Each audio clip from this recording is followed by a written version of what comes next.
So there's my Patrol. We got the Code RSC. So they came out standard on this bike. 180 rotors front and rear. Very impressed with the power straight off the bat.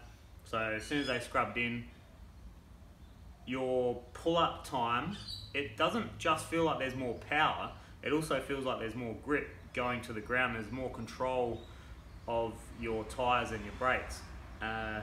Not too sure how to quantify that completely yet, but it definitely feels like you can brake later and harder and not feel like you're gonna slip or anything like that. So definitely an improvement. Improvement on fatigue on your fingers, so long runs where you're holding the brakes. Not that we have any long runs here in Adelaide. The only place that really I've ever boiled brakes on in Adelaide is Twisted Gum. So not a super steep track, but you're always on and off the brakes. So I usually get down, when I had the guides on my last bike, I'd get down to the bottom of the run, go to do a wheelie, wheeling along the road to go back up the hill or whatever, and just no brakes. The rear end just turns into a sponge, and well, not really a sponge, it's just really, there's no bite there, so they need to cool down. Once they cool down, they go back to normal. So the guides definitely overheat. That was with a 200 rotor front, 180 back, so it was the back that was overheating. Front always filled her up. These codes haven't even gotten close to overheating or felt like there's any inconsistencies with them. Nothing like that. I've just put a 200 rotor at the front. Feels better again. So heaps and heaps of power, but it's not like the Shimano Saint power. So I had a bike in 2013. I had Shimano Saints on my 2010 Giant Glory. I had Saints and I had Avid Elixirs on there. The Elixirs were quieter. They were definitely quieter, a little bit less power, but still good. But the Saints were excellent power, but they were on or off. So the Saints have improved over the years. I'm sure the power's gotten better, and I'm sure their control's probably gotten a little bit better as well. I haven't ridden on a pair of Saints for quite a while. Rode on the XT 4 pots on the Trek Powerfly. They were really, really good. Those brakes were excellent. They're probably the best brakes for power that I've ridden on that I can remember.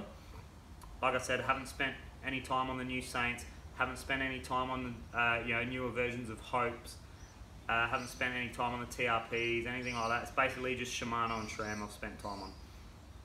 So these codes are the best, to me, the best brakes I've used. They've got the Code RSC, so it's got a carbon lever, which feels really quite good. And it's also got the contact point adjustment.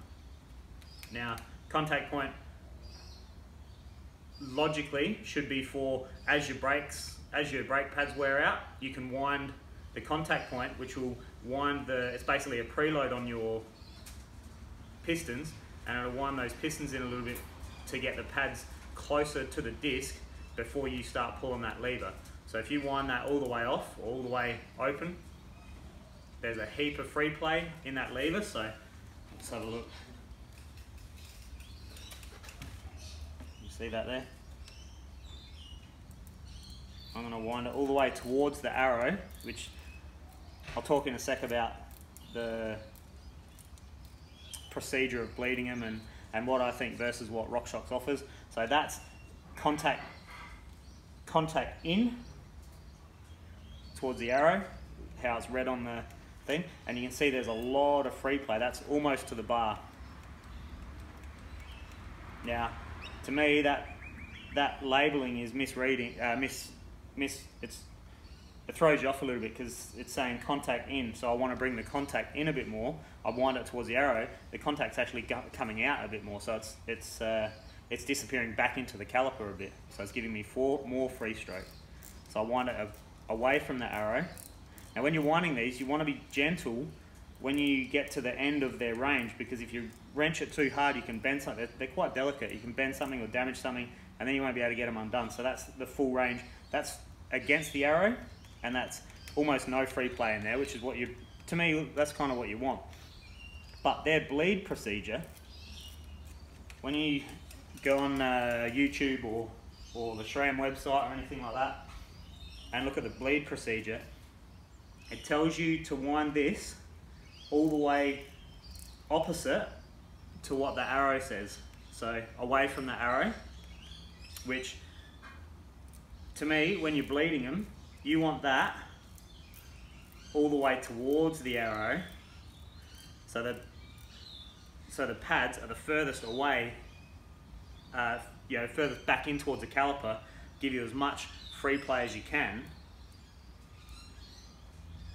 Hang on.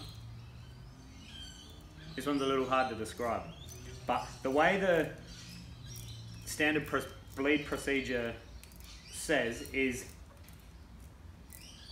you go all the way away when you bleed it, so that way you've bled it, you've got new pads in, and you'll have almost no free stroke there. You can open it up a little bit for a bit more free stroke, but as your pads start wearing and you start wanting to bring the pads in closer to the disc so you can keep a consistent feel on the lever, you run out of adjustment pretty much straight away because you're already starting at that end of the adjustment.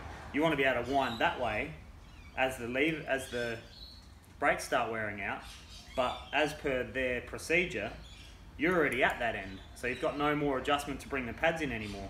So to me, you should be bleeding them at almost all the way towards that arrow. So if you spin your levers towards the arrow, you'll hit the stop. Be very gentle when you get towards the stop.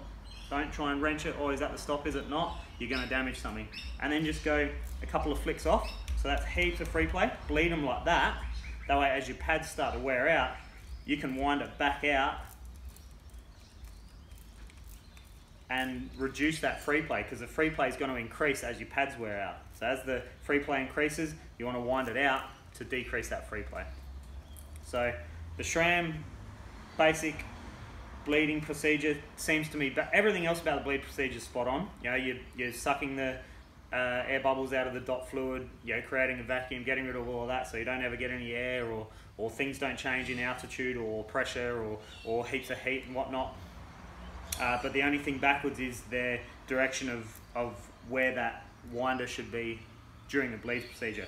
I believe that the winder should be right all the way in towards the arrow. So this is a guide. I had to send my code off because it actually got stuck. The winder got stuck. Again, with warranty, SRAM, no worries, no questions asked yet. Send it back to us, we'll have a sus. They had a look and they've just sent me back whether they've redone the internals or they've just given me a whole new lever, I'm not too sure, I haven't put it on yet. But killer service, big ups to SRAM DSD in Australia, killer. But yeah, everything about their procedure is perfect except for that. So Code RSC, killer brakes. Just make sure you bleed them right so that way you can actually use your contact pad adjustment. Otherwise, it's a point. If you bleed it the way they say, it's a pointless adjustment. You might as well just have the R's or the RS's. So outside of that, killer brakes. If you're looking for new brakes, something more powerful, you're running guides or whatever, or SLXs, the XT4 pot, the Code, or the Saint are, to me, the three most powerful brakes I've ridden on. So yeah, big fan of these codes. And again, SRAM, warranty is flawless. I know Shimano's pretty good with warranty, but I haven't dealt with them much. But for me, I really like running SRAM products because they always look after me, and I've got a lot of faith that if something goes wrong, there's support there. So yeah, they definitely get my tick of approval.